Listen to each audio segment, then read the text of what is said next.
నమస్తే, welcome to అమ్మా news debate time. నేను మీ లక్ష్మీనారాయణ హర్శెట్టి. ఓటు అనేది ఎంతో కీలకమైనది. అది ప్రస్తుత రాజకీయ నాయకులకు ఇంకా కీలకమైనది. ఏ ఒక్క ఓటును కూడా బెసకనివ్వకుండా ఉండేందుకు అన్ని రాజకీయ పార్టీలు ముందుంటాయంటలో సందేహం లేదు. ఏపీ రాజకీయ పార్టీలు కూడా అలాగే ఉన్నాయి. ప్రస్తుతం తెలంగాణలో ఉన్న ఏపీ ఓటర్లపై ఏపీ పార్టీలు కన్నేశాయని, దీని గురించి ఈరోజు డిబేట్ కొనసాగిద్దాం. మనతోటి డిబేట్లో పాల్గొనడానికి సిద్ధంగా ఉన్నారు వైసీపీ అధికార ప్రతినిధి ఎల్ఎన్ మోహన్ రెడ్డి గారు, అదేవిధంగా టీడీపీ అధికార ప్రతినిధి విఎస్ఆర్ చౌదరి గారు జూమ్ కాల్లో అందుబాటులోకి వచ్చారు. అదేవిధంగా మాల్ శివ గారు జేఎస్పీ కడప జిల్లా నేత, జనసేన పార్టీ నుంచి జూమ్ కాల్లో అందుబాటులోకి వస్తారు. రాజకీయ విశ్లేషకులు వేల్పూరి శ్రీనివాస్ గారు మన ఫోన్లో టచ్లోకి వస్తారు, ఫోన్ ఇన్ వస్తారు. ముందుగా మనం టీడీపీ అధికార ప్రతినిధి విఎస్ఆర్ చౌదరి గారితో మాట్లాడదాం. చౌదరి గారు చెప్పండి. గుడ్ ఆఫ్టర్నూన్ సార్ చౌదరి గారు.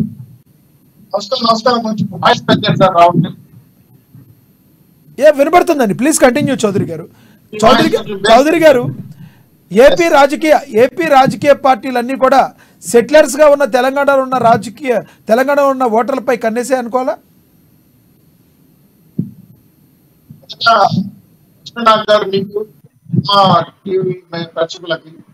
అలాగే వైఎస్ఆర్ మోహన్ రెడ్డి గారికి, అనలిస్టు వేల్పూర్ శ్రీనివాస్ గారికి నా నమస్కారాలు. ఈరోజు రాష్ట్రంలో ఎండ వేడే కాకుండా ఎన్నికల వేడి కూడా పెరుగుతోంది. ఈరోజు ఎవరైతే పక్క రాష్ట్రాల్లో బెంగళూరు కానీ, తెలంగాణ కావచ్చు, ఇలా చెన్నైలో కానీ సాఫ్ట్వేర్ ఉద్యోగులు లేదంటే ఉద్యోగ రీత్యా ట్రాన్స్ఫర్ అయిన ఓటర్ల పైన కూడా కన్నేస్తున్నారు. వాస్తవంగా చెప్పాలంటే ఎక్కువ తెలంగాణలో సెటిలర్స్ ఉన్నారు. వాళ్ళకి ఆంధ్ర రాష్ట్రంలో సొంత ఇల్లు ఉండడం వల్ల చాలా మంది ఓటర్లు ఇక్కడ నమోదు చేయబడుతున్నాయి. సో ఎప్పుడైతే గెలుపు గుర్రాలు ఏవైతే ఉన్నాయో అధికార పార్టీలు, వాళ్ళు ఖచ్చితంగా గతంలో కూడా చాలా సార్లు ఎన్నికలకు సంబంధించి అక్కడ నుంచి రమ్మడం జరిగింది. వాళ్ళకి బస్సులు పెట్టారు, అదేవిధంగా టికెట్ రిజర్వేషన్ చేశారు, ట్రైన్ టికెట్స్ కూడా ఇవ్వడం జరిగింది. సో ఇప్పుడు ఈ రెండు రాష్ట్రాల ఎలక్షన్ జరుగుతున్నాయి. అంటే అక్కడ తెలంగాణలో జరుగుతుంది పార్లమెంటు, ఇక్కడ అసెంబ్లీ పార్లమెంట్ జరుగుతుంది. సో ఓటులు అక్కడ లేని వాళ్ళు, ఇక్కడ ఉన్నవాళ్ళు, లేదా ఇక్కడ లేకుండా అక్కడ ఉన్న వాళ్ళు రెండింటికి ప్రాధాన్యత ఇస్తా పరిస్థితి.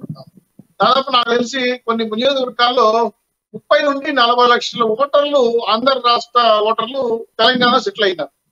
అలాగే చెన్నైలో 2 లక్షల మంది పైచులకు చెన్నైలో ఓటర్లు ఉన్నారు. బెంగళూరు అయితే నాకు తెలిసి 5 నుంచి 6 లక్షల మంది బెంగళూరులో ఆంధ్ర సెటిలర్స్ ఉన్నారు. వీళ్ళందరూ కూడా ఏంటంటే కొన్ని అనివార్య కారణాల వల్ల ఉద్యోగ రీత్యా అక్కడికి వెళ్ళి వాళ్ళ యొక్క వృత్తి ప్రవృత్తి రెండు చేసుకోవడం వల్ల ఆంధ్ర నుంచి వాళ్ళు అక్కడ వెళ్ళి గెస్ట్ లాగా ఉండటం వల్ల అక్కడ కొంత సెటిలర్స్ గా మారిపోవడం వల్ల ఇప్పుడు ఆంధ్ర రాష్ట్రానికి ఎన్నికలు వచ్చిన తర్వాత ఇంపార్టెంట్ పెరిగింది ఓటర్లు. సో ఎప్పుడైతే ఆంధ్ర రాష్ట్ర ఓటర్లు తెలిసిన తర్వాత గెలిచే పార్టీలు, గెలవని పార్టీ అన్ని కూడా ఏంటంటే వాలంటీర్ మొదలు పెట్టారు. వాళ్ళ ఫోన్ నెంబర్లు తీసుకోవటం, అడ్రస్లు తీసుకెళ్లటం, గ్రామ వాలంటీర్లు ఉపయోగించడం, వైఎస్ఆర్ ఎక్కడ డ్యూటీ చేస్తున్నారో ఆ కాంటాక్ట్ నెంబర్లు తీసుకోవడం, వాళ్ళకి మెసేజ్లు పెట్టడం, మీకు అవసరమైతే టికెట్లు ఇస్తాము, ట్రైన్ టికెట్లు ఇస్తాము, టికెట్ ఇస్తామని చెప్పడం.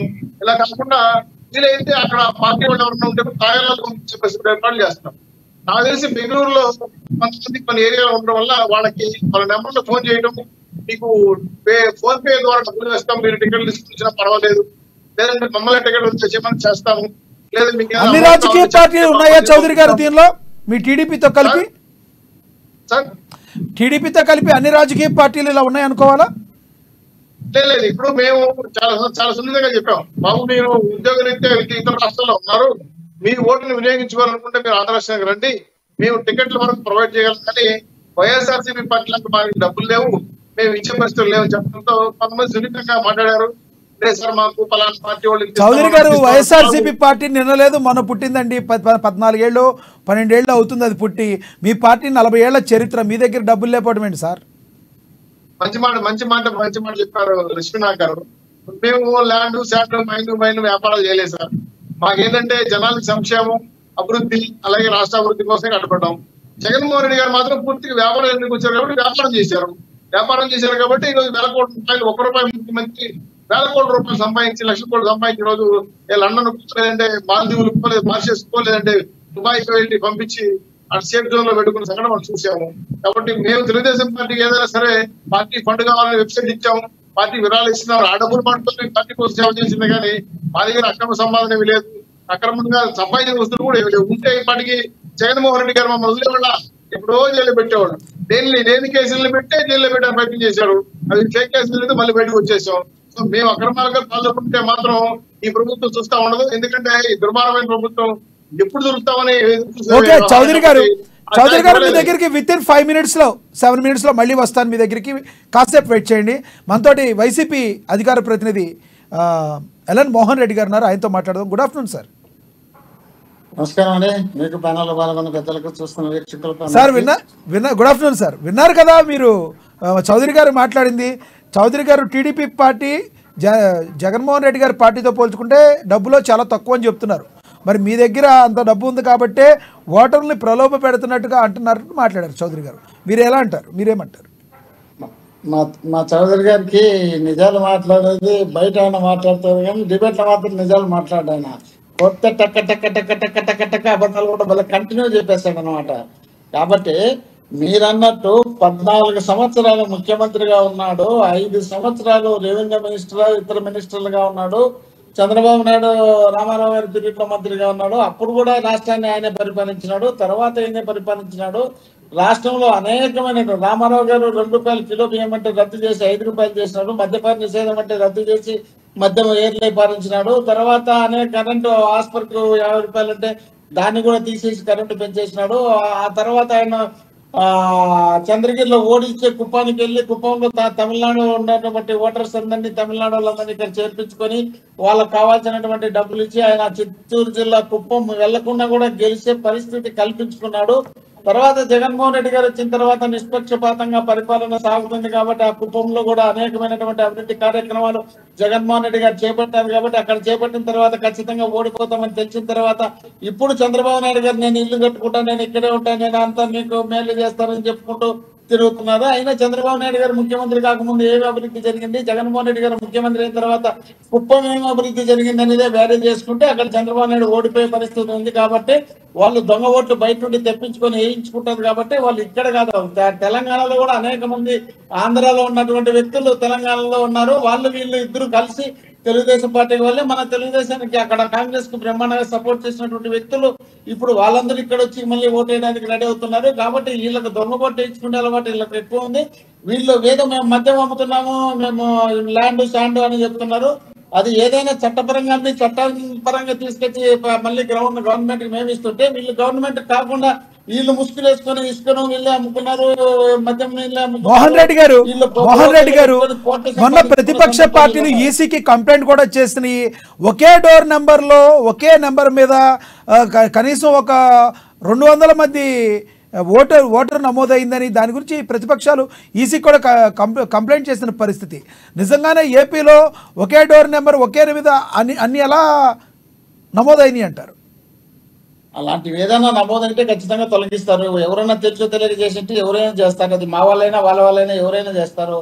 ఒకవేళ ఆ విధంగా నీకు లక్షల ఓట్లు అయితే చేసుకోవడానికి కాదు కదా. ఒకవేళ అది ఉంటే కూడా వాళ్ళు ఆల్రెడీ ఇంతకుముందు ఎన్నికల కమిషన్ కలచడం జరిగింది. ఇంతకుముందు చంద్రబాబు నాయుడు గారు ముఖ్యమంత్రిగా ఉన్నప్పుడే ఎన్నికల కమిషన్ దిగి గలాట చేసిన సందర్భాలున్నాయి. ఎన్నికల కమిషన్ తో కొట్లాడి బయటకు వచ్చి ధర్నా ముఖ్యమంత్రిగా ఉన్నప్పుడే చేసిన సందర్భాలు ఉన్నాయి. అంటే వీళ్ళకు అలవాటు కాబట్టి దొంగే దొంగ అంటే పక్కన చూసే వాళ్ళకి ఏమనుకుంటే దొంగ ఆడబోతున్నాడు పక్కన చూస్తారనే ఆలోచన వీళ్ళకు ఉంది. కాబట్టి వాళ్ళ దొంగలైతే పొరుగును నమ్మరంట. అట్లా వాళ్ళ దొంగలు కాబట్టి మమ్మల్ని దొంగల కింద చిత్రీకరించడానికి వాళ్ళు ప్రయత్నం చేస్తుంటారు. ఆ ప్రయత్నంలో ఎంతో కొంత మీడియా కానీ వాళ్ళ నోరు కానీ వాళ్ళకి ఎక్కువ కాబట్టి వాళ్ళు నమ్మించే ప్రయత్నం చేస్తున్నారు. కానీ జనం చూసి వీళ్ళని నమ్మకుండా వచ్చే పరిస్థితి వచ్చింది. కాబట్టి వీళ్ళు ఎన్ని చెప్పినా ఇంకా నమ్మే పరిస్థితిలో ప్రజలు లేరు. ఓకే మోహన్ రెడ్డి గారు, మీ దగ్గరికి నేను విత్ ఇన్ 5 minutes లో వస్తాను.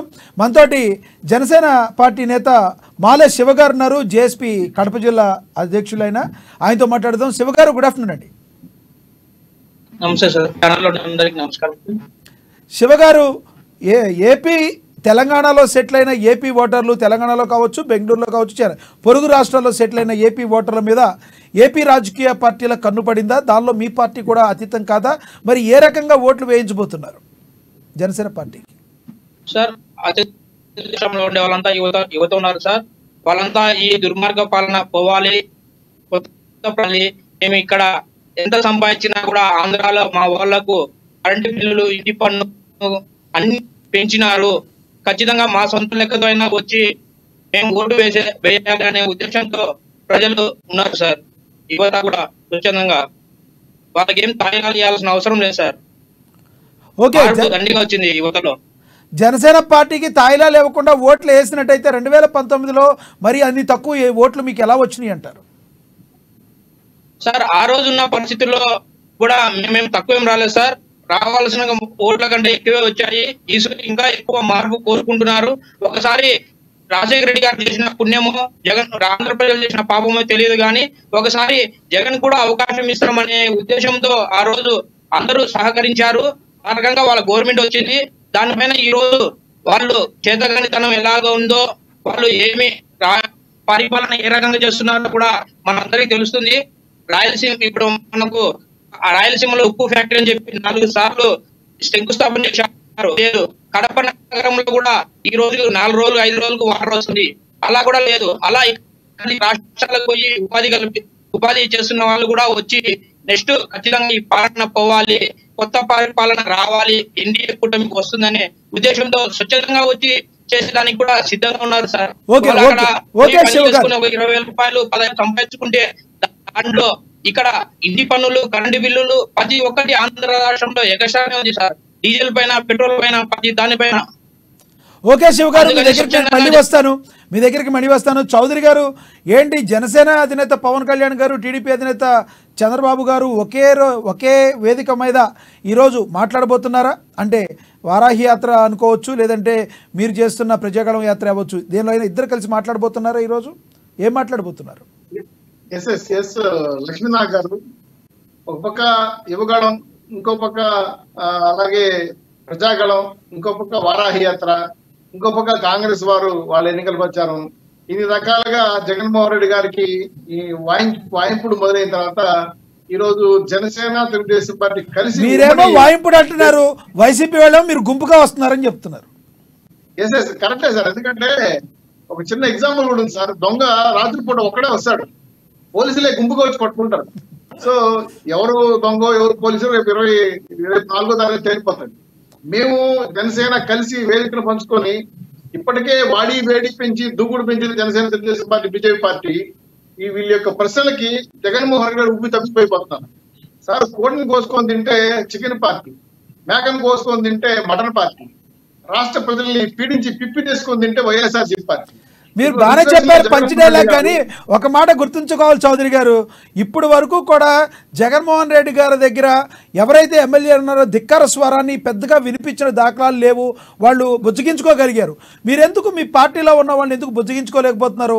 రీసెంట్గా మీ మిత్రుడైన జనసేన పార్టీలో నుంచి పోతిన మహేష్ గారు మళ్ళీ వెళ్ళి వైసీపీ కండువా కప్పుకున్నారు. మరి అలా వెళ్ళిపోవడం వల్ల మీ మిత్రుడికి ఏమైనా లాస్ వచ్చే అవకాశం ఉందా? మంచి ప్రశ్న వేశారు సార్. జనరల్గా ఏంటంటే పోతిన మహేష్ అనే వ్యక్తి జనసేనలో ఉండొచ్చు, కానీ జనసేనకు వ్యతిరేకంగా కోర్టు పనులు చేసిన సంఘటన ఉన్నాయని చెప్పి జనసేన నాయకులు సత్యం గారు నిన్న ప్రెస్ మీట్ లో చెప్పారు. మరి పార్టీ కోసం పనిచేసే వ్యక్తి వేరే పార్టీ వైపు ఎందుకు చూస్తున్నాడు?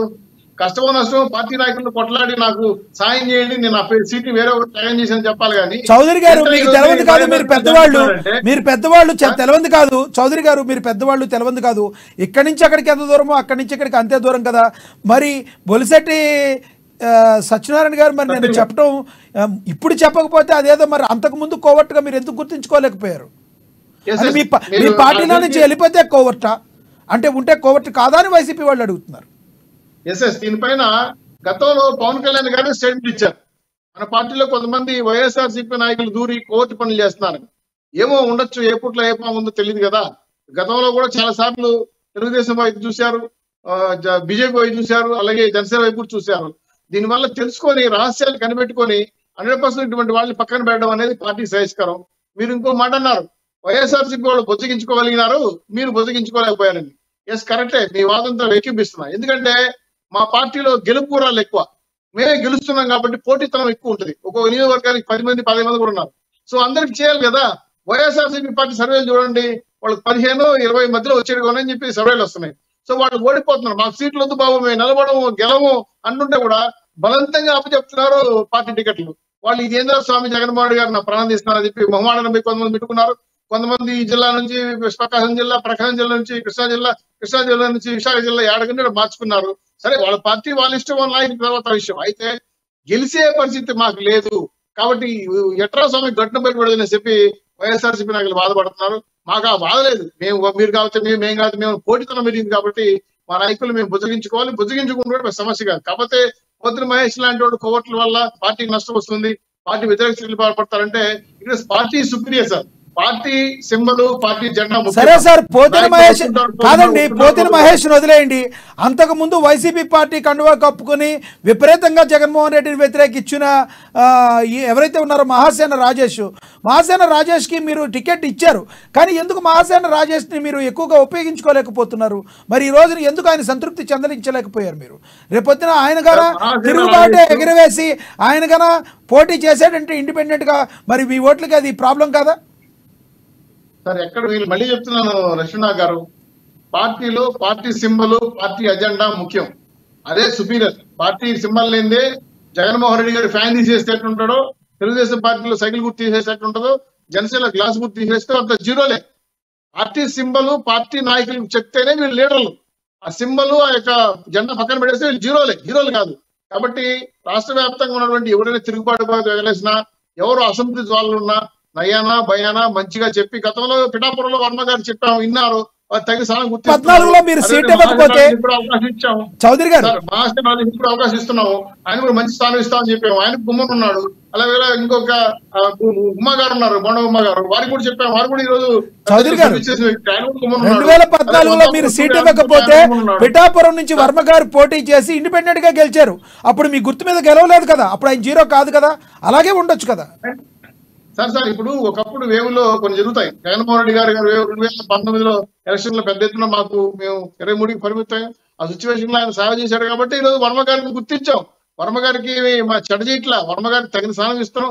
చాలా మంది టికెట్లు రాని మహానాయకులు పెద్దవాళ్ళందరూ కూడా ఉచితంగా గౌరవించి వాళ్ళకి రాజ్యసభ, ఎమ్మెల్సీ, కార్పొరేషన్ చైర్మన్ లో అనేక నామినేట్ పదవుల పైన అవకాశాలు ఇస్తున్నాం. మేము తెలుగుదేశం పార్టీ నాయకులు వదులుకుంటాం. ఎందుకంటే జనసేన మిత్రులు అలాగే బీజేపీ మిత్రులు వస్తారు కాబట్టి మేము త్యాగం చేసి వాళ్ళు ఎక్కువ స్థానాలు ఇవ్వాలనే ఉద్దేశంతోనే ఈ రోజు నామినేట్ పదవులు కూడా పెండింగ్ పెట్టినారు. కాబట్టి భవిష్యత్తులో 3 పార్టీల ప్రభుత్వం ఏర్పడబోతా ఉంది. మా బటన్ ముఖ్యమంత్రి, మా భజన ముఖ్యమంత్రి, మా బాధుల ముఖ్యమంత్రి నుంచి విముక్తి కలగాలంటే అలో ఏపీ బాయ్ వైసీపీ అనే ప్రస్తుతం రాష్ట్ర 3వ స్టేట్ మారింది. కాబట్టి 160+ తో గవర్నమెంట్ జూన్ జూలైలో ఎలక్షన్ అయిన తర్వాత మంచి ముహూర్తంలో ప్రమాణ స్వీకరించబోతున్నాం. ఇందులో అనుమానం అక్కర్లేదు. కాకపోతే ఏంటంటే జగన్మోహన్ రెడ్డి సిద్ధం సభలో పెట్టుకుని మధ్యపురిగా సాధించేసి రాష్ట్రం అంతా కూడా మధ్య ఆంధ్రప్రదేశ్ గా మార్చేస్తున్నాడు. దీనివల్ల రాష్ట్ర మీద మోసపోతున్నారు. ఇంకొక అవకాశం మళ్ళీ ఇవ్వకూడదని ఒక ఛాన్స్ అని చెప్పి అప్పులు పాలు చేశారు. రాష్ట్రం దివాలా తీసింది. ఉద్యోగాలు లేవు, రాజధాని లేదు, పోలవరం లేదు, అనేక అంశాలపైన ప్రజలు ప్రశ్నిస్తా ఉంటే అది చెప్పకుండా మమ్మల్ని 3 ఏమంటారని దొస్సంట శ్రీకృష్ణార్జునంట దేవుడి దయతో మీ దీవులు ఇదే డైలాగ్ చెప్పుకుని పోతున్నారు తప్ప నేను 5 ఏళ్ళు పరిపాలించాను, ఇది చేశాను, ఇది చేయబోతాను అని చెప్తే బాగుంటుంది. కానీ వాలంటీర్లు పెట్టుకొని వద్దని కాసేపు కాదని కొంచెం వాళ్ళ దగ్గర తప్పుడు పనులు చేయిస్తూ వాళ్ళ దగ్గర ఇన్ఫర్మేషన్ తీసేసుకొని ఓట్లు చేసుకుంటా వద్దంటే కూడా వాలంటీర్లు పని చేస్తారు. చౌదరి గారు మీ దగ్గరికి మళ్ళీ వస్తాను. మోహన్ రెడ్డి గారుతో మాట్లాడబోయే ముందు మనతోటి ఫోన్ లైన్లో రాజకీయ విశ్లేషకులు వేల్పూరి శ్రీనివాస్ గారు ఉన్నారు. ఆయనతో మాట్లాడి మోహన్ రెడ్డి గారి దగ్గరికి వెళ్దాం. శ్రీనివాస్ గారు, గుడ్ ఆఫ్టర్నూన్ అండి. గుడ్ ఆఫ్టర్నూన్, చెప్పండి సార్. సార్, ఏపీ రాజకీయ పార్టీలన్నీ పక్కన పొరుగు రాష్ట్రాల్లో ఉన్న తెలంగాణ కానీ లేదంటే చెన్నై కానీ బెంగళూరు కానీ అక్కడున్న సెటిల్ అయి ఉన్న ఏపీ ఓటర్ల మీద కన్నేసాయా? ఏ పార్టీలు ఎలా ఉపయోగించుకోబోతున్నాయి అంటే ఏం చెప్తారు రాజకీయ విశ్లేషకులు గారు? ఇప్పుడు ఆంధ్రప్రదేశ్ ఓటర్స్ పక్క రాష్ట్రాల్లో ఉన్నారు. ఇది మీకు తెలంగాణ కానీ కర్ణాటక కానీ తమిళనాడులో కూడా ఉన్నారు. కానీ హైదరాబాద్లో ఎక్కువ ఉన్నారు. కొన్ని లక్షల మంది హైదరాబాద్లో ఉన్నారు. దగ్గరగా 7-8 కాన్స్టిట్యున్సీస్ లో ఉన్నారు. అయితే ప్రతి ఓటు కూడా చాలా వాల్యుబుల్ గా మటుకి ఓటే వజ్రాయుధం గా మటుకి ప్రతి ఒక్కళ్ళు ఓటు వేయాల్సినటువంటి బాధ్యత ఉంది. దాన్ని రాజకీయ పార్టీలు కూడా కొంత చైతన్యం చేసి కొంత మోటివేట్ చేసి వాళ్ళని కూడా తీసుకురావటం ప్రయత్నాలు అన్నీ కూడా అన్ని రాజకీయ పార్టీలు చేస్తున్నారు. ఆ పార్టీ ఈ పార్టీ అని కాదు. ఏదేమైనా కూడా ఓటు హక్కు వినియోగించుకోవాలి కాబట్టి ఈ ప్రయత్నం అనేది మంచిదే అనమాట. ఓకే సార్, అంటే ఇప్పుడున్న సిచ్యువేషన్లో ఏ రాజకీయ పార్టీ అయినా కూడా కంపల్సరీ అక్కడికి తీసుకువెళ్లాల్సిన పరిస్థితి ఆ రాజకీయ పార్టీలే తీసుకుంటాయా? ఏపీకి తీసుకెళ్ళి వాళ్ళకి కావాల్సిన టికెట్లు కానీ ఏమైనా కూడా చేపించే ఆ పార్టీలే చేసే అవకాశం ఉందంటారా? ఓటుని మనం పర్టికులర్ చెప్పాలంటే హైదరాబాద్ నుంచి విజయవాడకి పర్టికులర్ ఏ శ్రీకాకుళము లేదా తిరుపతి వెళ్ళాలంటే కొంచెం ఇబ్బంది. కానీ దగ్గరగా ఈ పక్క జిల్లాలన్నీ కూడా మన కర్నూలు నుంచి ఎటు ఎటుపోయినా కూడా 4-5 గంటలు జర్నీ అయ్యాను. దానికి పెద్ద అంత నెసెసిటీ ఉండదు. కొంతమందిని తీసుకొస్తారు కానీ అందరినీ 100% తీసుకురావడం అనేది జరగదు. 75% వాళ్ళే వచ్చేస్తారు ఆటోమేటిక్ గా. Okay sir, thank you so much అండి, ధన్యవాదాలండి ఫోన్ లైన్లో వచ్చినందుకు. మీతో మళ్ళీ కాంటాక్ట్ అవుతాము. ఈలోపు మోహన్ రెడ్డి గారు ఉన్నారు, మోహన్ రెడ్డి గారితో మాట్లాడదాం. మోహన్ రెడ్డి గారు, చౌదరి గారు మాట్లాడింది విన్నారు, మీ రెస్పాన్స్ అండి. ఇప్పుడు దొంగలు ఒకరు వస్తారు, పోలీసులు చాలా మంది వస్తారంటే వాళ్ళది పోలీసుల పార్టీ కాదు, మాది దొంగల పార్టీ కాదు. వాళ్ళు పోలీసులు కాదు, మాది దొంగలు కాదు. దొంగలు కాదు అక్కడ. దొంగలు ఈడ బట్టలు నొక్కితే ఈడ పట్టుకుంటే దొంగలు ఈ నుండి చిత్తూరు నుండి శ్రీకాకుళం వరకు ఉంటారు దొంగలు. ఆ దొంగలలో వీళ్ళు భాగం కాబట్టి వీళ్ళందరూ దొంగలు కలిసి ఒక చోట తోడైనారు. సింహం సింగల్ గా వచ్చింది, పందులు గుంపులుగా వస్తాయని అనేదానికి ఇది నిదర్శనం. కానీ ఆ దొంగలు ఈ గుంపులు ఎవరిని కుదరవు. జగన్మోహన్ రెడ్డి అనే వ్యక్తి సింగిల్ గా వస్తున్నాడు కాబట్టి వీళ్ళకి 160 సీట్లు వచ్చాయి, 150 సీట్లు వచ్చాయి, 170 సీట్లు వచ్చాయని చెప్పుకునే వీళ్ళు ఇన్ని పార్టీలు కలుసుకొని ఆ పార్టీలకు ఒక్కరికి కూడా టికెట్ ఇచ్చుకునే పరిస్థితి లేకుండా, ఆ పార్టీలో పనిచేసిన వాళ్ళకి టికెట్ ఇచ్చుకునే పరిస్థితి లేకుండా, ఇతర పార్టీల వ్యక్తుల నుంచి టికెట్ ఇచ్చుకునే పరిస్థితి తెచ్చుకొని ఒక్కొక్క టికెట్ ను 100 కోట్లకు 200 కోట్లకు అమ్ముకున్నటువంటి వీళ్ళు దొంగల పార్టీని పెట్టుకున్నారు. వాళ్ళు దొంగలు కాబట్టి దొంగల పార్టీ పెట్టుకుని దొంగలు నడుపుకుంటున్నారు. అదే విధంగా మేమేదో ఇక్కడ నుండి అక్కడ, అక్కడ నుండి ఇక్కడ, కడప జిల్లా మైదుకూరు నుండి ఏలూరులో తీసుకుపోయి ఎంపీగా పెట్టినారు. అది గురులింద సామెతను మర్చిపోతే ఎట్లా? గురులింద పైన అంతా ఎర్రగా ఉంటుంది, కింద నల్లగా ఉంటుంది. కాబట్టి ఈ నలుపుతనాన్ని కూడా చూసుకొని మాట్లాడితే అన్ని వర్తిస్తాయి. వీళ్ళు చేసినటువంటి తప్పులన్నీ పక్కన పెట్టేసి మేము చేసేటి కరెక్ట్ అన్నట్టు చెప్పుకుంటే ఎట్లా? వాళ్ళు చేసినటువంటి తప్పులు కోకొల్లలుగా ఉన్నాయి కాబట్టి వాళ్ళు 23 సీట్లకే వాళ్ళని పరిమితం చేసి పెట్టారు. కనీసం స్థానిక సంస్థ ఎన్నికల్లో గెలుస్తారనుకుంటే 0 చేసి పెట్టారు. ఇప్పుడు రాబోయే ఎన్నికల్లో ఖచ్చితంగా వీళ్ళందరూ కలిసినా కూడా మళ్ళీ ఇంట్లో కూర్చుంటే పరిస్థితి వచ్చింది. కాబట్టి జగన్మోహన్ రెడ్డిని తట్టుకోవాలంటే మనం సింగల్ గా తగలలేమని చెప్పినటువంటి సందర్భాలు ఉన్నాయి. వీళ్ళకు ఇవన్నీ ఎందుకండి? వీళ్ళు ఇన్ని మీటింగులు చేస్తున్నారు. ఏ మీటింగులో అయినా మేము ఫలానా పని చేసి మేము మళ్ళీ అధికారంలోకి వస్తామని చెప్తున్నారా? నిన్నటిదాకా ఏమన్నారు? జగన్మోహన్ రెడ్డి పెట్టినటువంటి వాలంటీర్లు డోర్లు తడతారు, అమ్మాయిలు లేపకపోతారు, అమ్మాయిల భర్తలు లేనప్పుడు పోయి వాళ్ళ డోర్లు తట్టి వాళ్ళని లేపకపోతారు. మోహన్ రెడ్డి గారు అందరినీ అనలేదుగా, కొందరు అన్నారు, కొందరు ఉన్నారని మీరు ఒప్పుకున్నారు కదా. నేను చెప్పేదేనండి, వ్యవస్థలో వాలంటీర్లు అన్నప్పుడు అందరికీ వర్తిస్తుంది. కులానికి ఏదో ఉంటారు చూడే, కులానికి ఇంత అంటే మంచికి ఇంత, కులంలో ఎవరెవరు ఉన్నారో వాళ్ళందరికీ వర్తిస్తుంది. వాళ్ళందరినీ ఆ విధమైనటువంటి భాషతో మాట్లాడినటువంటి పెద్ద మనుషులు ఇప్పుడు మాట్లాడిన చేతగాక వాలంటీర్ వ్యవస్థ అనేది భారతదేశంలో ఏ రాష్ట్రంలో లేని విధంగా ఆంధ్రప్రదేశ్ లో సేవా కార్యక్రమాలు చేస్తున్నారు కాబట్టి ప్రజలు పూర్తిగా వాళ్ళకి అట్రాక్ట్ అయినారు. కాబట్టి ఇంకా వాళ్ళను తొలగిస్తే మా జీవితాలు నాశనం అయిపోతాయని భయపడినారు. కాబట్టి ఈ రోజు మళ్ళీ మిమ్మల్ని తొలగించను 10,000 ఇస్తానంటున్నారు. దమ్ముంటే ధైర్యం అంటే అదే వాలంటీర్లు కొనసాగిస్తాను, నేను వాలంటీర్ వ్యవస్థ నడిపిస్తాను అని 3 పార్టీలు మీటింగ్ పెట్టి ఆ మీటింగ్ లో చెప్పమనండి. వీళ్ళు సిగ్గు ఎక్కువ లేకుండా జగన్మోహన్ రెడ్డి గారు చేసినటువంటి కార్యక్రమాలకే ఒత్తాస పలుకోవాల్సిందే తప్ప వీళ్ళు చేసే కార్యక్రమాలు ఒక్కటి కూడా లేవని వాళ్ళని జనం నమ్మినారు. కాబట్టి వాళ్ళని దగ్గరికి రానికుండా పరిస్థితి తీసుకొస్తున్నారు. కాబట్టి వీళ్ళు దొంగ ఓట్లకు, డబ్బులకు, దీనికి దానికి కక్కుర్తిపడి ఏదో విధంగా జగన్మోహన్ రెడ్డి గారిని దెబ్బతీయాలనే ఉద్దేశంలో భాగంగా కుటుంబాన్ని, కులాన్ని అన్ని అడ్డు పెట్టుకుని ఏదో విధంగా డ్యామేజ్ చేసే కార్యక్రమాలు తీసుకొచ్చి పొద్దున్న లేస్తే సాయంత్రం వరకు ఇదే కార్యక్రమం తప్ప వేరే కార్యక్రమం జనానికి ఏం చేస్తాం, జనానికి ఏ విధంగా మళ్ళీ అభివృద్ధి చేద్దామనే ఆలోచన లేదు. రాజధాని అంటారు, రాజధాని చుట్టూ 100 ఎకరాలు ఒక్కొక్క లీడర్ ఒక్కొక్క 100 కోట్లు విలువ చేసి భూములు కొట్టేసి వీళ్ళు ఆడ రాజధాని అంటారు. ఆ రాజధాని కట్టడం మొదలు పెడితే ఇంకా 30 ఏళ్ళు అయినా రాజధాని ఆడ స్టార్ట్ కాదు. ఆల్రెడీ 5 సంవత్సరాల అవకాశం ఇచ్చి 4 మీ పార్టీ నేతలకి వైజాగ్ చుట్టూ ఉన్నాయి కదా సార్, మరి అందుకే మీరు వైజాగ్ క్యాపిటల్ సిటీ అన్నారా? అదేం కాదు కదా. వైజాగ్ చుట్టూ మేము భూములు కొట్టేయడానికి కాదు, వైజాగ్ మంచి సిటీ, ఆ సిటీని డెవలప్ చేయాలనే ఉద్దేశంలో భాగంగా మేము చేసినాం. ఆల్రెడీ తెలుగుదేశం పార్టీకి సంబంధించినటువంటి వాళ్ళు అనేకమైనటువంటి 100 ఎకరాలు కొట్టేసి ఆ భూములన్నీ రికవర్ చేసినాం. మీకు తెలిసిన లేదో, భయం కాదు కొట్టేసి, మేము కొట్టేసినటువంటి భూములు వీళ్ళు కానీ, వీళ్ళు ఏబిఎన్ వాళ్ళు కానీ, వీళ్ళు స్టూడియోలకు కానీ, వీళ్ళకి సంబంధించిన విద్యా సంస్థలు కానీ వాటిని 100 ఎకరాల భూములు కొట్టేసినారు విశాఖపట్నం చుట్టూ. కాబట్టి వీళ్ళందరినీ తరిమి కొడతామనే ఉద్దేశంలో భాగంగా భయపడిపోయి అక్కడి నుండి వలసపోయినటువంటి లీడర్లందరూ అక్కడ మా మీద తిరుగుబాటు చేయాలనే ఆలోచనలో భాగంగా తీసుకొచ్చి మళ్ళీ ఇక్కడే రాజధాని పెడితే ఈ చుట్టూ కొట్టేసినటువంటి భూములన్నీ మనమే తినొచ్చు, మనమే రాజధాని పెట్టుకోవచ్చు. ఈ రాజధాని జరగదు, ఇంకేమి జరగదు. ఎస్సీ ఎస్టీలకు సంబంధించినటువంటి భూములన్నింటినీ కొట్టేసి రాష్ట్రం సర్వనాశనం చేసి పెట్టి 30 సంవత్సరాలు. ఓకే మోహన్ రెడ్డి గారు, మీ దగ్గరికి మళ్ళీ వస్తాను. మనతో శివగారు ఉన్నారు, శివగారితో మాట్లాడదాం. శివగారు చెప్పండి, ఈరోజు సభలో ఈరోజు చౌదరి గారు, లక్ష్మీనాథ్ గారు, ఒక నాకు పర్మిషన్ మీ అందరి సహకారంతో చెప్పండి. Janasena, Telugu Desam party, BJP government ఖచ్చితంగా ఏర్పడిపోతా ఉంది. ఎన్ని రకాలుగా మేకపోతే గాంభీర్యం ప్రదర్శించిన వైఎస్ఆర్సీపీ నాయకులు ఓడిపోతున్నారు. మా మోహన్ రెడ్డి గారు చాలా సార్లు చెప్పాను, వచ్చేయండి సార్ తెలుగుదేశం పార్టీకో జనసేనకో బీజేపీ కానీ వాళ్ళు వినట్లా. ఇంకైనా మునిగిపోయిన పడవ నుంచి ఎగురు వస్తారని ఆశిస్తున్నాం. ఖచ్చితంగా రావాలని కోరుకుంటున్నాం. మోహన్ రెడ్డి గారిని కూడా ఇన్వైట్ చేస్తున్నారా మీరు? మోహన్ రెడ్డి గారిని కూడా ఇన్వైట్ చేస్తున్నారా మీరు? మోహన్ రెడ్డి గారిని మా పార్టీలో ఇన్వెస్ట్ చేస్తున్నాం. ఇట్లా జనసేనకు వచ్చినా సరే, బీజేపీకి వచ్చినా సరే, మునిపోయి నామని పట్టుకుని ఊళ్ళు ఆడతారని చెప్తున్నాను. రావట్లేదు ఆయన. ఇంకా తెలుసుకుంటే మోహన్ రెడ్డి గారు విన్నారా మీరు? ఆయన జీవితాన్ని మర్చిపోయి మిమ్మల్ని ఇన్వైట్ చేస్తున్నారంటే చౌదరి గారు. తప్పకుండా సార్, నాకు సెలవు నాకు గారు please. Okay sir, okay sir. Mohan Reddy గారు మీరు మాట్లాడచ్చు. మోహన్ రెడ్డి గారు మీరు మాట్లాడచ్చు. ఆయన పార్టీలోకి ఆహ్వానిస్తున్నారు మిమ్మల్ని. వాళ్ళు ఒక్కొక్క చోట అంటే మీలాగా మోహన్ రెడ్డి గారు మీలాగా అనర్గళంగా మాట్లాడే వాళ్ళు వాళ్ళ దగ్గర ఇంకా ఉంటే బాగుంటుందని ఫీల్ అవుతున్నారేమో, కాబట్టి మిమ్మల్ని ఆహ్వానిస్తారు. మీరు వెళ్తారా ఎప్పుడైనా? ఇప్పుడు నేను నిజాలు మాట్లాడుతున్నా, మా శ్రీనాన్న అబద్ధాలు మాట్లాడుతున్నాడు. అబద్ధాలైనా నీట్ గా మాట్లాడతాడు, కానీ నేను నిజాలు నిజంగానే మాట్లాడతా కాబట్టి వాళ్ళకు నచ్చినాను. కాబట్టి నాలాంటి వాళ్ళు అంటే వాళ్ళకి మేలని వాళ్ళు అనుకుంటున్నారు కాబట్టి వాళ్ళు పిలుస్తున్నారు. కానీ మా పార్టీలో వాళ్ళకన్నా నేను బలమైన లీడర్ను. వాళ్ళ పార్టీ ఎప్పుడు పెట్టినా వాళ్ళ పార్టీ వాళ్ళది కాదు, అది వాళ్ళ పార్టీ తెలుగుదేశం పార్టీ బయట నుండి తెచ్చుకున్నటువంటి పార్టీ అది. ఆ పార్టీ కాదు కాబట్టి వాళ్ళు సింబల్ తీసేసి వాళ్ళు జీరోలు అవుతారు. ఇప్పుడు శ్రీనాథ్ అన్నాడు ఒక మాట, సైకిల్ తీసేస్తే చంద్రబాబు జీరో, ఫ్యాన్ తీసేస్తే జగన్ జీరో, గ్లాస్ తీసేస్తే పవన్ జీరో అని.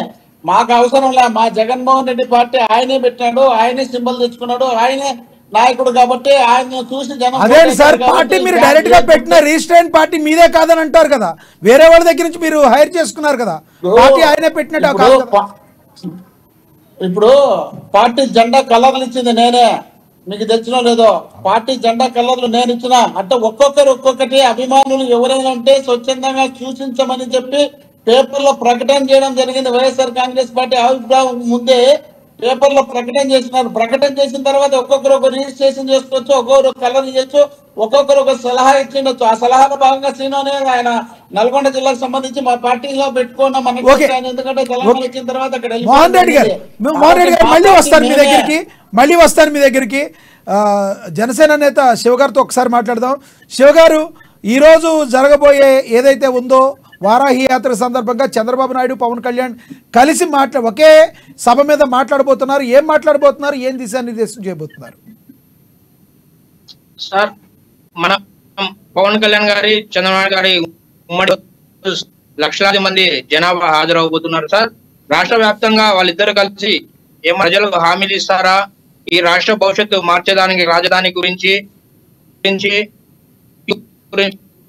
ప్రతి ఒక్కరు ఆసక్తిగా ఎదురు చూస్తున్నారు. సార్, ఇది ఒక రోజుతో ప్రజెంట్ స్టార్ట్ అయింది. సార్, ఈ 33 రోజులు ఖచ్చితంగా గవర్నమెంట్ ఒక అడుగు ముందుకేస్తే 4 అడుగులు వెనకబడుతుంది.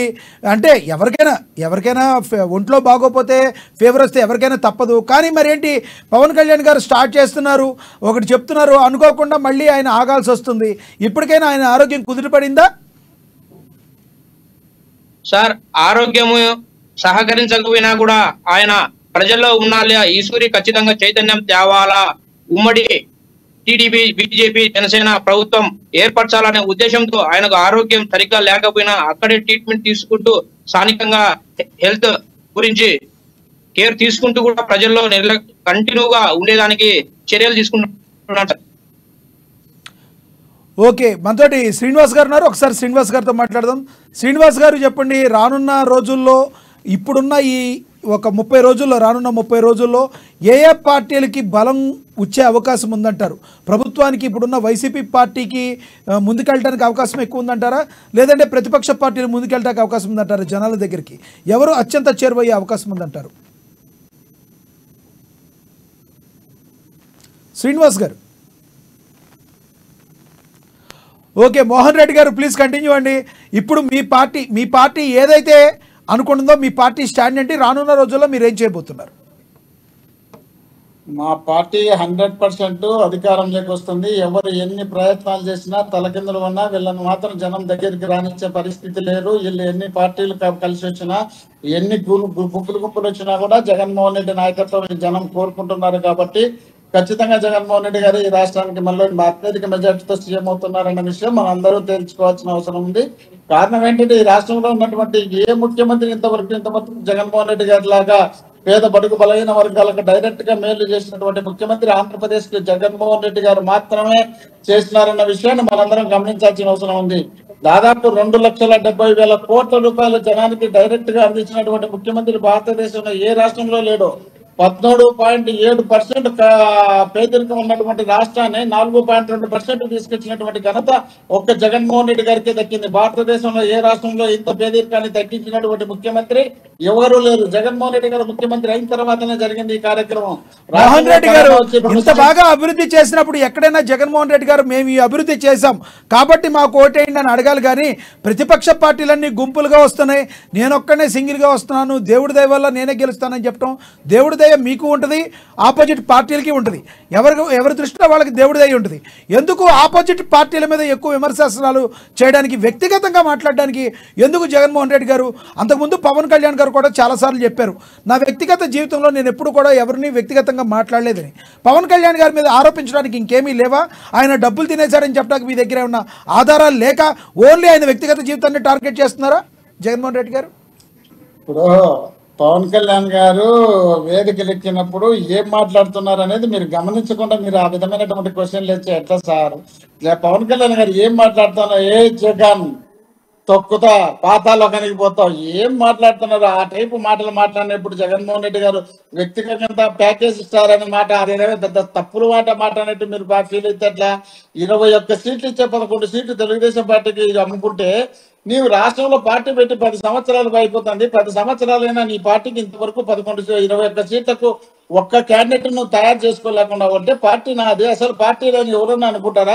కనీసం నువ్వు పెట్టిన 2 స్థానాల్లో పోయినసారి పోటీ చేసినటువంటి 2 స్థానాల్లో ఆ స్థానాన్ని ఒకటన్నా ఎంచుకొని నువ్వు పోటీ చేసి గెలిచాలనే ఆలోచన నీలో లేకుండా మళ్ళీ పిఠాపురానికి మారినావంటే, పిఠాపురంలోకి పోయి నేను సగర్వంగా మీకు సేవ చేస్తాను, నన్ను గెలిపించండి అనేది లేకుండా మిమ్మల్ని అడుక్కుంటున్నాను, మీ దేహీయులు అడుక్కుంటున్నాను, నన్ను గెలిపించండి, నాకు పుణ్యం కట్టుకోండి అని ఇంత చీప్ గా దిగజారిపోయి ప్రచారం చేసుకుంటే అది కూడా ఒక రాజకీయ పార్టీని అనుకుంటారా?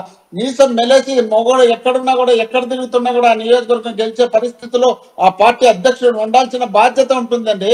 ఆ నాయకుడిని చూసి ఆ నమ్మకం కల్పించాలంటే ప్రజల్లో ఆయనకి ఆ బాట వేయలేకపోయారు. అలా తండ్రి గారు కానీ అన్నగారు కానీ ఆ బాట వేయలేకపోయారు. అంటే ఆయనకంటూ ఒక నియోజకవర్గం ఆయన సృష్టించుకుంటున్నారు.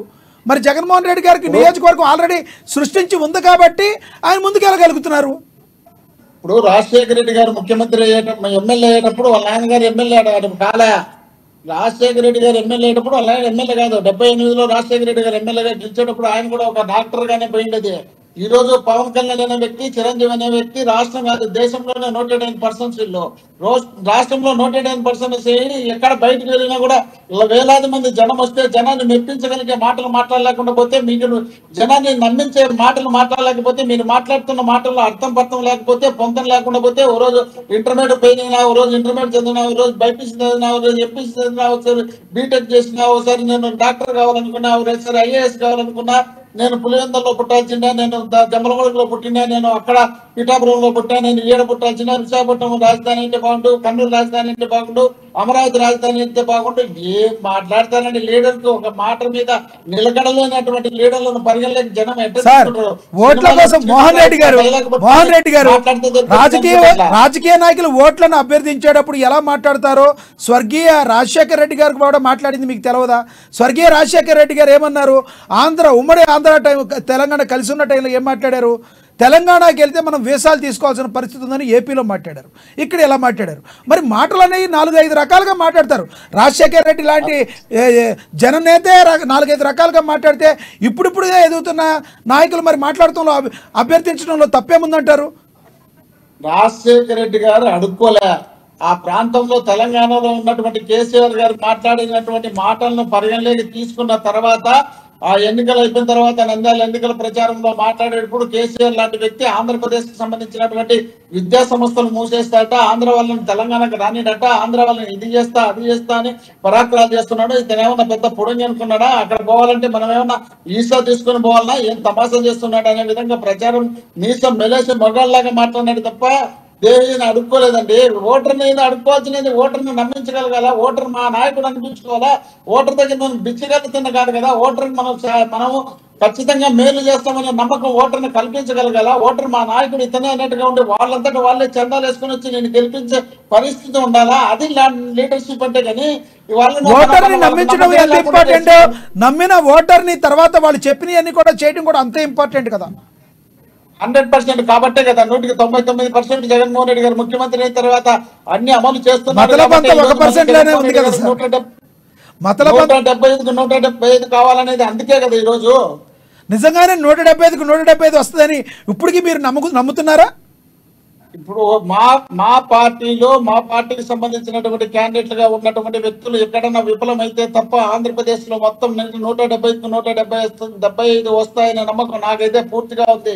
కారణం ఏంటంటే చిత్తూరు నుండి శ్రీకాకుళం వరకు, ఇక్కడ అనంతపురం నుండి నీకు ఎక్కడ చిత్తూరు వరకు ఎక్కడ తీసుకున్నా కూడా ఒకే సంక్షేమ కార్యక్రమాలే, కులాలకు మతాలకు రాజకీయాలకు అతీతంగా చేసినటువంటి సంక్షేమ కార్యక్రమాలు ప్రతి ఒక్కరికి అందినాయి. కాబట్టి మోహన్ రెడ్డి గారు 175 ఏమో కానీ కడపలో షర్మిల గారు మాట్లాడుతుంటే కనీసం కౌంటర్ కూడా ఇవ్వలేకపోతున్నారు వైసీపీ నేతలు. దాని గురించి ఏమంటారు? షర్మిల గారికి కౌంటర్ ఇవ్వలేకపోతున్నారు కనీసం. ఏం కౌంటర్? మాట ఇద్దరు తిట్టుకుంటూ పోవడమే నా మాటలు మాట్లాడడం అంటే. ఇప్పుడు షర్మిల గారు ఆంధ్రప్రదేశ్ లో పాదయాత్ర చేసినప్పుడు 3200 కిలోమీటర్లు పాదయాత్ర చేసినప్పుడు ఆమెతో పాటు నేను కూడా పాదయాత్రలో షర్మిల గారితో పాటు పాదయాత్రలు చేస్తూ ఆమె పోస్టర్లు నేను కూడా కనిపించుకుంటూ పంపించిన, బండి పెట్టుకుని బండిలో పోస్టర్లు కనిపిస్తూ ఇచ్చాపురం వరకు నేను కూడా వెళ్ళిన పాదయాత్రలో. ఆ పాదయాత్ర వెళ్ళినప్పుడు ఏం చెప్పారు? ఆ రోజు కాంగ్రెస్ పార్టీ తెలుగుదేశం పార్టీ రెండు కలిసి జగన్మోహన్ రెడ్డి గారిని జైల్లో పెట్టించినారు, అన్యాయంగా మా కుటుంబాన్ని జైల్లో పెట్టించినారు, మా నాన్నను సిబిఐ దాంట్లో పేరు ఎక్కించినారు, చనిపోయినటువంటి మా తండ్రిని సిబిఐలో కేసులో పేరు నమోదు చేయించినారు, ఈ విధమైనటువంటి అన్యాయం మా కుటుంబానికి చేసినారని చెప్పినటువంటి షర్మిల గారు ఆ రోజు అవన్నీ మర్చిపోయిన తర్వాత తెలంగాణకు పోయి తెలంగాణలో పార్టీ పెట్టుకుని ఆ పార్టీ పెట్టిన తర్వాత తెలంగాణలో తిట్టు కాంగ్రెస్ పార్టీని తిట్టి మళ్ళా తర్వాత వచ్చి కాంగ్రెస్ పార్టీలో చేరి ఆంధ్రప్రదేశ్ వచ్చి ఆంధ్రప్రదేశ్ పిసిసి అధ్యక్ష పదవి తీసుకున్న తర్వాత ఇక్కడ రాజకీయంగా ఇంట్రెస్ట్ పుట్టిన తర్వాత ఏదో విధంగా జగన్మోహన్ రెడ్డి గారి టార్గెట్ పెడితే ఆంధ్రప్రదేశ్ లో మనం హైలైట్ అవుతామనే ఉద్దేశంలో భాగంగా మాట్లాడుతున్నారు తప్ప ఆంధ్రప్రదేశ్ లో ఏ పార్టీ బీజేపీని మాట్లాడినా, తెలుగుదేశం మాట్లాడినా, జనసేన మాట్లాడినా, కేఏ పాలనాకి మాట్లాడినా, కమ్యూనిస్ట్ మాట్లాడినా, ఎవరిని మాట్లాడినా ఫలితం లేదు. ఆంధ్రప్రదేశ్ మొత్తం జగన్మోహన్ రెడ్డి చుట్టూ ఉన్నారు కాబట్టి ఇన్ని పార్టీలు జగన్మోహన్ రెడ్డికి ఆపోజిట్ ఉన్నాయి. జగన్మోహన్ రెడ్డిని మనం కూడా టార్గెట్ పెడితేనే ఎన్నో కొన్ని మనకు ఓట్లు వస్తాయని మోహన్ రెడ్డి గారు షర్మిల గారు ఈ రకంగా కడప నడిబొడ్డులో మాట్లాడటానికి వాళ్ళ బాబాయ్ గారి హత్య గురించి మాట్లాడినా, లేదు అంటే ఇచ్చిన హామీల్ని ఏ ఒక్కటి నెరవేర్చలేదని మద్యం దుకాణాలన్నీ కూడా ఏరులై పారేస్తున్నారు జగన్మోహన్ రెడ్డి గారిని మాట్లాడుతున్నప్పుడు, ఇంత డైరెక్ట్ అటాక్గా మాట్లాడినప్పుడు ఈ రోజున కనీసం ఎందుకు షర్మిల గారిని అడ్డుకట్ట వేయలేకపోతున్నారంటే షర్మిల గారు వెనకాల ఎవరైనా ఉన్నారని మీరు అనుకుంటున్నారా? వారికి మీరు ఏమైనా భయపడుతున్నారా? ఇప్పుడు షర్మిల గారి స్క్రిప్ట్ అంతా గతంలో చంద్రబాబు నాయుడు గారు చదివింది. చంద్రబాబు నాయుడు గారు చదివింది తీసుకొచ్చి షర్మిల గారికి ఇచ్చారు. షర్మిల గారు దాన్ని తీసుకొని చదువుకుంటా పోతున్నారు. దానికి అదే కొత్తగా ఏం లేదు కదా, ఆల్రెడీ ఇంత ముందు సొంత. ఇక్కడ ఒక ప్రశ్న వస్తుంది మోహన్ రెడ్డి గారు, సొంత అన్నయ్య జైల్లో ఉంటే దగ్గర 14 నెలలు ఒక మహిళ ఉండి పార్టీ కోసం కష్టపడిన వ్యక్తి మీరు అనుకున్నట్టే నిజం అనుకుందాం. ఈ రోజున ప్రతిపక్ష పార్టీ అయిన చంద్రబాబు నాయుడు గారు పంచన చేరడానికి గల ప్రధానమైన కారణం ఏంటి? అప్పుడు జగన్ గారు అన్నయ్యగా ఫెయిల్ అయినట్టేనా? దీనికి ప్రజలకు కూడా సమాధానం చెప్పాల్సిన అవసరం ఉంది. మనం ఇప్పుడు ఒక ఇంట్లో ఒక పార్టీ ఉన్న తర్వాత, ఒక పార్టీ పెట్టిన తర్వాత కుటుంబంలో ఉన్నటువంటి ఎక్కడో దూర బంధువులు ఎవరైనా పార్టీలో పదవిలో ఉండొచ్చు, కానీ ఒకే ఇంట్లో అన్న, చెల్లెలు, తమ్ముడు, తల్లి, తండ్రి అందరికీ పదవులు కావాలంటే అది బాగుండదు కదా. ఆ విధమైనటువంటి అభిప్రాయం వాళ్ళకు ఉంది కాబట్టి వాళ్ళకి ఆ విధమైనటువంటి పదవులు కావాలనే వ్యామోహం పెరిగింది కాబట్టి ఆ వ్యామోహంలో భాగంగానే ఈరోజు జగన్మోహన్ రెడ్డి గారిని టార్గెట్ పెట్టుకొని మాట్లాడుతున్నారు. దాన్ని దృష్టిలో పెట్టుకొని మాట్లాడేటప్పుడు మనం ఏం చేయలేం కదా. దానికి ఆ విధమైనటువంటి ఆలోచన వాళ్ళకు ఉన్నప్పుడు మనం ఏం చేయలేం కదా. జగన్మోహన్ రెడ్డి గారు సంక్షేమ కార్యక్రమాలు చేసి ప్రజలు నిర్ణయిస్తారు కదా. మీరు పోటీ చేసినారు కదా, పోటీ చేసినప్పుడు విమర్శించుకుంటే పోటీ తప్పేముంది? తప్పు లేదు. రేపు ఎవరు మీరు గెలుస్తారా, జగన్మోహన్ రెడ్డి గారు పెట్టిన క్యాండిడేట్ గెలుస్తారా, అప్పుడు తేలిపోతుంది కదా. కేవలం పదవుల కోసమే జగన్మోహన్ రెడ్డి గారికి షర్మిల వ్యతిరేకంగా చేస్తున్నారు అంటారు ఇప్పుడు మీరు, అంతేనా? ఇప్పుడు ఏమంటున్నది ఆమె ఏమంటుంది? నన్ను ఎంపీగా పోటీ చేయమని వివేకానంద రెడ్డి గారు చెప్పినారు అని అంటుంది కదా. మరి ఈ రోజు ఎంపీగా నేను ఆయన కోరిక మేరకు చేసినాను అంటుంది కదా. ఎంపీగా ఆ రోజు టికెట్ ఇవ్వలేదనే ఉద్దేశంలో భాగంగా ఆ రోజు ఈ రోజు మనం తిరుగుబాటు చేసింది అనుకోవచ్చు కదా. అదే అందులో భాగంగానే ఈ రోజు వచ్చి మళ్ళీ కాంగ్రెస్ పార్టీ తరఫున టికెట్ తీసుకొని పోటీ చేసి నేను ఆంధ్రప్రదేశ్ లో జగన్మోహన్ రెడ్డి గారికి యాంటీగా చూపించాలనే ఉద్దేశంలో భాగంగానే చేస్తున్నటువంటి కార్యక్రమం కదా ఇది. మోహన్ రెడ్డి గారు, ఒకటి వైసీపీ ప్రభుత్వం అయినా టీడీపీ ప్రభుత్వం అయినా ఏ ప్రభుత్వమైనా జనాలకి కొన్ని మంచి పనులు చేస్తుంది, అనుకోకుండా కొంత జనాలు ఇబ్బంది పడిన దాఖలాలు వస్తాయి. ఓకే, వైసీపీ ప్రభుత్వం ఎక్కిన తర్వాత నేరుగా సంక్షేమ ఫలాలన్నీ కూడా ప్రజలకి చేరవేయడంలో వైసీపీ పార్టీ 100కి 100% సక్సెస్ అయింది అనడంలో ఎటువంటి సందేహం లేదు. No doubt about it. ఎందుకంటే మధ్యవర్తులు ఎవరు లేకుండా డైరెక్ట్గా ఎవరైతే ప్రజలు ఉన్నారో వాళ్ళందరికీ చేరవేశారు. కానీ ఎంతమందికి చేరవేశారు? ఇవ్వడంలో పక్షపాతం ఏమీ లేకుండా ఇవ్వగలిగారా? ఇదొక ప్రశ్న అయితే, అభివృద్ధి అనే దాన్ని చూపించకుండా ఈ రకంగా పప్పు బెల్లాలు పెంచుకుంటూ పోతే రానున్న 5 ఏళ్ళలో మీరే గెలిచారు అనుకుందాం. ఒకవేళ మీరన్నట్టు 175లో కనీసం 175 మీరే గెలిచారు అనుకున్నాం. ఏ విధంగా రాష్ట్రాన్ని డెవలప్ చేస్తారు? ఈ 5 ఏళ్ళు ఉన్నంగానే ఎలా డెవలప్ చేశారు అలాగే చేస్తారా? కొన్ని కంపెనీలను ఎప్పటికైనా ఏమన్నా ఆహ్వానిస్తారా? దీనికి ఎంతోమంది ప్రజల్లో ఉన్న ప్రశ్న అండి ఇది. దీనికి మీరు రాజకీయాలకు అతీతంగా నార్మల్గా ఒక ఏపీ వాసుడిగా మీరు చెప్పాలి. ప్రజలందరిలో కూడా ఉంది ఈ సమస్య. ప్రశ్నకి ఆన్సర్ చెప్పు. భారతదేశంలో ఏ రాష్ట్రంలో లేనటువంటి చరిస్మా కలిగినటువంటి ముఖ్యమంత్రి జగన్మోహన్ రెడ్డి గారు, దాంట్లో డౌటే లేదు. ఆ చరిస్మా ఉంది కాబట్టి విశాఖపట్నంలో జరిగినటువంటి పారిశ్రామికవేత్తల మీటింగ్ లో బ్రహ్మాండమైనటువంటి పారిశ్రామిక విదేశాల నుండి వచ్చి అక్కడ అనేక మంది లక్షల కోట్ల రూపాయలు 13 లక్షల కోట్ల రూపాయలు ఒప్పందాలు జరిగినాయి. ఆ ఒప్పందాలు జరిగిన తర్వాత నెక్స్ట్ ముఖ్యమంత్రి అయితే ఖచ్చితంగా అవన్నీ చేసే కార్యక్రమం చేస్తాడు. చరిత్రలో కని విని ఎరగని రీతిలో ఆంధ్రప్రదేశ్ లో పరిశ్రమలు వచ్చేటి జరుగుతాయి. ఇప్పటికే సుమారుగా వస్తున్నాయి, ఆల్రెడీ ఒప్పందాలు జరుగుతున్నాయి కాబట్టి జరుగుతుంది. పరిశ్రమల గురించి బాధపడాల్సిన అవసరం లేదు. ఇంకా ప్రత్యేక హోదా ఇచ్చి ఉంటే బ్రహ్మాండంగా పరిశ్రమలు వచ్చి. అవును సార్, ప్రత్యేక హోదా ఇవ్వలేకపోవడానికి కారణం మీరు ఆల్రెడీ చెప్పారు. ఇక రాజధానినే చెప్తారా? What is the capital city of Andhra Pradesh అంటే ఇప్పటికీ రాజధాని లేదు కదా సార్. రాజధాని ఏం పెడతారు? వైసీపీ పార్టీ గెలిస్తే వచ్చే 5 ఏళ్లలో రాజధాని ఏది? అంటే మాట్లాడుతున్నాం. 3 రాజధానులు చెప్పినా 3 రాజధానులు ఖచ్చితంగా అమలైతే 3 రాజధానులు ఖచ్చితంగా చేసి చూపిస్తాం. మళ్ళీ మీరు 3 రాజధానులు అంటే ఎలా సార్? ఒక రాజధాని ఎందుకు? ఏదో ఒక రాజధానిగా మొన్న వెళ్ళినప్పుడు నేను విశాఖపట్నంలోనే ఉంటాను, ఏపీకి క్యాపిటల్ సిటీ విశాఖ అని చెప్పి జగన్మోహన్ రెడ్డి గారు చెప్పారు. కానీ 3 రాజధానులు పెడతానని చెప్పలేదు కదా సార్. మొన్న రీసెంట్ గా ఆయన నేను విశాఖలో ఇల్లు కూడా కట్టుకుంటానని చెప్పారు కదా. న్యాయ రాజధాని ఉంటుంది, శాసన రాజధాని ఉంటుంది. మీరు చెప్పినట్లు 3 రాజధానులు ఉంటాయి, అందులో డౌట్ అయితే పెట్టుకోవాల్సిన అవసరం. సో వైసీపీ పార్టీ మళ్ళీ వస్తే 3 రాజధానులు ఉంటాయి ఏపీకి. 100% ఉంటుంది, దాంట్లో డౌటే లేదు. మేము ఇప్పుడు మా స్వార్థం కోసం మేము విశాఖపట్నంలో పెట్టా. అట్లా అనుకుంటే మీకు ఏదో ఇక్కడ దనకొండ దగ్గర ఏడో పెట్టింటే మా స్వార్థపరంగా ఆ రాయలసీమ ప్రజలందరూ అభినందించేవాళ్ళు. కానీ రాష్ట్రం విడిపోకూడదనే ఉద్దేశంలో భాగంగా 3 రాజధానులు పెడుతున్నాం. ఇంతకుముందు రాష్ట్రాన్ని ఒకటే పెట్టేసి ఆంధ్రప్రదేశ్ ను 3 చెరువులు నీళ్లు దాటినారు ఆంధ్రప్రదేశ్ ప్రజలకు. ఓసారి తమిళనాడు అయింది, ఓసారి మళ్ళీ కర్నూలు ఇచ్చినారు. కర్నూలు ఉంటే హైదరాబాద్ పోయినాం, హైదరాబాద్ నుండి ఈ రోజు వచ్చి అమరావతిలో పెట్టి, అమరావతి పెట్టిన తర్వాత ఉత్తరాంధ్రలో మళ్ళీ ఆ ప్రాంతంలో మళ్ళీ రాజధాని గురించి మళ్ళీ గోల జరిగితే మళ్ళీ రాష్ట్రం విడిపోతే ఇప్పటికే రాష్ట్రం ముక్కలు అయిపోయి చిన్న భిన్నమైతే రాష్ట్రానికి వాల్యూ లేకుండా పోయింది దేశంలో. కాబట్టి ఆ విధమైనటువంటి అభిప్రాయం రాకూడదనే ఉద్దేశంలో భాగంగా సరే సార్, అయితే ఏపీ ప్రజలు 3 రాజధానులు కోరుకుంటే వైసీపీ పార్టీ కోటేస్తారు. అదే విధంగా ఏపీ ప్రజలు ఒక రాజధాని మాత్రమే కోరుకుంటే కూటమి కోటేస్తారు అనుకోవచ్చా? ఆల్రెడీ ఓట్లు వేసారు, మీకు తెలిసినో లేదో. 3 రాజధానులు చెప్పింది, 3 రాజధానులు చెప్పాక ఓట్లు వేయలేదు కదా సార్. 3 రాజధానులను చెప్పిన తర్వాత ఓట్లు వేసిన ఎమ్మెల్సీ కాదు సార్. ఎమ్మెల్సీ ఎన్నికల్లో మీరు ఓడిపోయారు. మీరు ఒక సీటు కూడా ఓడిపోయారు, పులివెందులో కూడా ఓడిపోయారు. నేను అంటాను వైసీపీ పార్టీ 3 రాజధానులకు అనుకూలంగా 3 రాజధానుల కోసం అనుకూలంగా ఉంటే ప్రజలు వైసీపీ పార్టీ కోటేస్తారు. లేదు మాకు ఒకటే రాజధాని కావాలి అనుకుంటే కూటమి కోటేస్తారు అనుకోవచ్చా? ఇప్పుడు మీరు అన్నట్లు రాజధాని అవసరం ప్రజలకు ఎక్కువ లేదు, మీకు తెలిసినో లేదో బాగా గమనించండి. ఇప్పుడు ఇంతకుముందు మనమే ఒక క్వశ్చన్ లో మీరే ఒక ఆన్సర్ చెప్పినారు. రాష్ట్రంలో ఏ రాష్ట్ర ముఖ్యమంత్రి చేయని విధంగా సంక్షేమ కార్యక్రమాలు జగన్మోహన్ రెడ్డి గారు ప్రజలకు అందించినారు. గ్రామ సచివాలయాలు పెట్టారు, గ్రామాల్లోనే అది సచివాలయం అంటే రాజధాని లాంటిది. ఆ రాజధాని వల్లనే ఎక్కువ పనులన్నీ జరుగుతున్నాయి. చిన్న గ్రామాల్లో ఉన్నటువంటి చిన్నటువంటి పేద బడుగు బలహీన వర్గాలకు సంబంధించినటువంటి రాజధాని హైదరాబాద్, విశాఖపట్నం, విజయవాడ అవసరం లే. వాళ్ళ గ్రామంలో ఉండేదే వాళ్ళ రాజధాని. ఆ రాజధానిలోనే వాళ్ళ సమస్యలు పరిష్కారం అయితే ఏ ఒక్కరికి రాజధాని మీద పెద్ద అవసరం అనేది పెద్దగా అనిపించదు.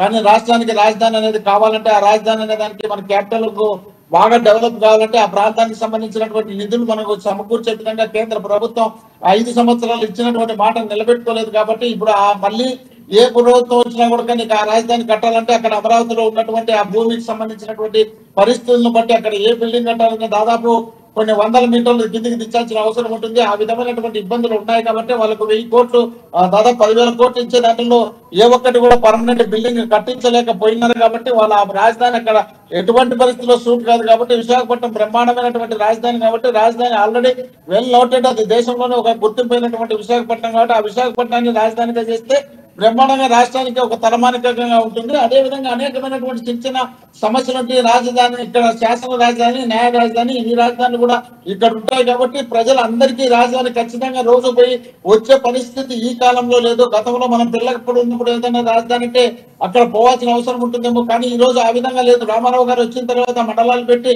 కొంత తగ్గించే, జగన్మోహన్ రెడ్డి గారు వచ్చిన తర్వాత గ్రామ సచివాలయాలు పెట్టి సమస్యలన్నింటినీ తగ్గించే కార్యక్రమం చేసి 72 గంటల్లో వాలంటీర్లు వాళ్ళ ఇంటి దగ్గరికి వెళ్లి వాళ్ళకు ఉన్నటువంటి సమస్యలు పరిష్కరించే కార్యక్రమం చేపట్టినటువంటి రాష్ట్ర ముఖ్యమంత్రి జగన్మోహన్ రెడ్డి గారికి ఇంకా వేరే ఆలోచన ఉండే లేదు. జనానికి మేలు చేయాలనే ఆలోచన ఉంది కాబట్టి, జనానికి బాగా తెలుసు కాబట్టి వాళ్ళందరూ రాజధాని వైపు చూడలేదు. మాకు ఏం చేసినారు గతంలో జగన్మోహన్ రెడ్డి గారు, ఈ రోజు ఏం చేస్తారనే దాని మీద ఎక్కువ దృష్టి పెట్టుకున్నారు. చంద్రబాబు నాయుడు లాంటి వాళ్ళు వస్తే ఖచ్చితంగా ఈ రాష్ట్రంలో మేలు కాదు కదా, మళ్ళీ ఉన్నటువంటివన్నీ ఎత్తేసి ఆయన ఊరికి అబద్ధాలు చెప్పుకుంటూ పోతాడు తప్ప వాస్తవాలు మాట్లాడరు కాబట్టి రోజు ఒక మాట మాట్లాడుతున్నారు. మొన్నటి వరకు వాలంటీర్లు ఓ రకంగా మాట్లాడినారు, ఈ రోజు వాలంటీర్లు ఓ రకంగా. ఓకే మోహన్ రెడ్డి గారు, మీరు అనుకున్నట్టే అదే విధంగా జరగాలని, నిజంగా ఏపీ ప్రజలందరికీ మంచి కావాలనే ప్రతిపక్ష పార్టీలైనా వైసీపీ పార్టీ అయినా ఎవరైనా కూడా బాగా జరగాలనే ఎటువంటి ఛానల్స్ అయినా, న్యూస్ ఛానల్స్ అయినా, ఏపీ ప్రజలైనా కోరుకునేది. ఎందుకంటే అంతిమ లక్ష్యం ఎవరికైనా కూడా ప్రజలు బాగుండాలనే కోరుకుంటారు. ఆ రకంగా రానున్న రోజుల్లో ఎవరైతే ప్రభుత్వాన్ని స్థాపిస్తారో ఆ ప్రభుత్వం ద్వారా ఏపీ ప్రజలకి మంచి జరగాలని మనసారా కోరుకుంటుంది మా అమ్మా న్యూస్. 4th ఎస్టేట్లో భాగంగా ఉన్న మా అమ్మా న్యూస్. ధన్యవాదాలండి మీరు చర్చలో పాల్గొన్నందుకు. అదేవిధంగా ధన్యవాదాలండి చర్చలో పాల్గొన్నందుకు విఎస్ఆర్ చౌదరి గారు, శివ గారు, అదేవిధంగా ఫోన్ లైన్లో అందుబాటులోకి వచ్చిన వేల్పూరి శ్రీనివాస్ గారు. ఇదండి ఇవాళ స్పెషల్ డిబేట్. ఏపీ ఓటర్లు ఒక్క ఏపీలోనే కాకుండా తెలంగాణ, చెన్నై, బెంగళూరు, సౌత్ మొత్తం కూడా ఉన్నారు. మరి ఈ ఓటర్ల యొక్క ప్రభావం కూడా ఆ పార్టీల మీద పడుతుంది కాబట్టి ఏ ఒక్క రాజకీయ పార్టీ కూడా ఆ ఓటును వదులుకుంటానికి సిద్ధంగా లేదు. మరి ఎవరైతే కొంతమంది అభిమానంతో ఉన్నవాళ్ళు డైరెక్ట్గా వెళితే కొంతమంది తరలించాల్సిన పరిస్థితి ఉంటుంది. ఏదేమైనప్పటికీ కూడా ఓటు అనే ఆయుధం ఎంత ప్రజాస్వామ్యానికి ఇంపార్టెంటో ఈ రోజుల్లో ఓటుని వదులుకుంటాకి రాజకీయ నాయకులు, రాజకీయ పార్టీలు కూడా సిద్ధంగా లేవనేది అంతే నిజం. చూస్తూనే ఉండండి అమ్మా న్యూస్, నిజం కోసం, జనం కోసం.